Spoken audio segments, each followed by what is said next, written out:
देखो बेटा, हमने अभी आपको पढ़ाया कि पहला पाठ मेरी सुनो अपनी कहो में। अब इसी पाठ में अहमद की कहानी के बारे में हम पढ़ेंगे। अहमद, मेरा नाम अहमद खान है। मेरा गांव कोसी नदी के किनारे पर है। वहां अक्सर बाढ़ आती रहती है और बाढ़ के कारण हमारी खेती बाड़ी का नुकसान होता है। इसलिए मेरे अब्बू अम्मी को काम की तलाश में दूसरी जगह जाना पड़ता है। बेटा, अब इसमें होता है कि अहमद खान का जो गांव है वो कोसी नदी के किनारे बसा है, लेकिन उस नदी में बाढ़ आ जाती है तो उनकी सारी फसल खराब हो जाती है। इसलिए उसके मम्मी पापा को काम की तलाश में दूसरी जगह जाना पड़ता है। कहाँ बसा है अहमद का गांव? कोसी नदी के किनारे। और उनका नुकसान किसके कारण होता है? बाढ़ के कारण। वे ईंट भट्टे पर काम करते हैं। उन्हें कभी किसी एक भट्टे पर काम मिलता है तो कभी दूसरे भट्टे पर मिलता है। अब्बू को जिस जगह काम मिलता है हम वहीं पर झुग्गी डालकर रहते हैं। बार बार जगह बदलने के कारण मुझे स्कूल भी बदलना पड़ता है। इससे मेरी पढ़ाई में बहुत नुकसान होता है। पुराने दोस्त बिछुड़ जाते हैं। बरसात के दिनों में जब ईंट पथाई का काम नहीं होता तो मेरे अम्मी अब्बू मजदूरी करते हैं। मेरे बड़े अब्बू और बड़ी अम्मी यानी कि दादा दादी गांव में रहते हैं। उन्हें वहीं पर रहना अच्छा लगता है। मुझे भी गांव में रहना ज्यादा पसंद है।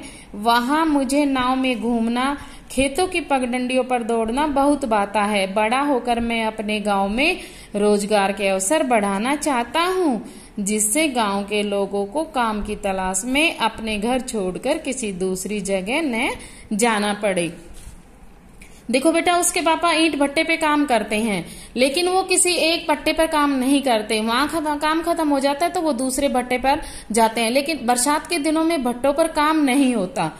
बरसात के दिनों में ईंट के भट्टों पर काम नहीं होता तो वो कहाँ चले जाते हैं? उसके अम्मी और अब्बू अहमद के वो खेती मजदूरी करते हैं। उन दिनों वो मजदूरी करते हैं। जब बरसात के दिनों में ईंट पथाई का काम नहीं होता तो उसके अम्मी और अब्बू क्या काम करते हैं बेटा? मजदूरी का काम करते हैं। और अहमद के बड़े अम्मी और अब्बू गांव में रहते हैं, यानी कि अहमद के दादा और दादी गांव में रहते हैं और उन्हें गांव में ही रहना बहुत अच्छा लगता है। अहमद को भी बहुत अच्छा लगता है। क्यों अच्छा लगता है अहमद को वहां पे रहना? क्योंकि वो वहां नाव में घूमता है, खेतों की पगडंडियों पर दौड़ता है। और जब अहमद क्या कहता है कि वो जब बड़ा हो जाएगा तो बड़ा होकर वो क्या करेगा? अपने गांव में रोजगार के अवसर बढ़ाएगा, ताकि लोगों को अपना गांव छोड़कर दूसरी जगह पर जाना नहीं पड़े। अगर अहमद की जगह तुम होते तो बार बार स्कूल बदलना तुम्हें कैसा लगता और क्यों लगता?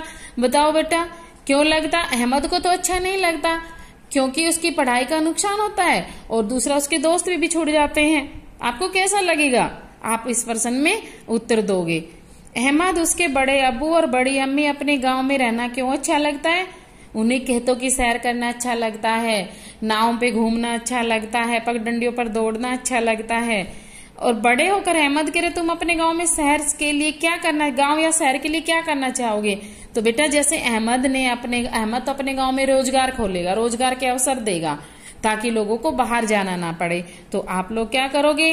इसके बारे में आप इन आंसरों के खुद उत्तर दोगे।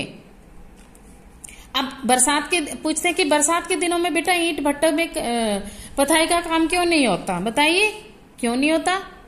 इसलिए नहीं होता क्योंकि जब ईंट बनाते हैं तो वो गीली मिट्टी की बनती है, और जब बारिश होगी तो उसमें और पानी डलेगा तो और वो मिट्टी बहुत ज्यादा गीली हो जाएगी। और जब पहले से जो ईंट बना के रखते हैं, बहुत सारी ईंटें बन जाती हैं, तो बारिश के कारण वो सभी कच्ची ईंटें गल जाएंगी, क्योंकि उनको इतनी सारी ईंटों को ढकने का इंतजाम नहीं किया जा सकता। इसलिए पथाई का काम बरसात के दिनों में नहीं किया जाता। तो बेटा, आप इस पाठ को पढ़ोगे और प्रश्नों के हल ढूंढोगे।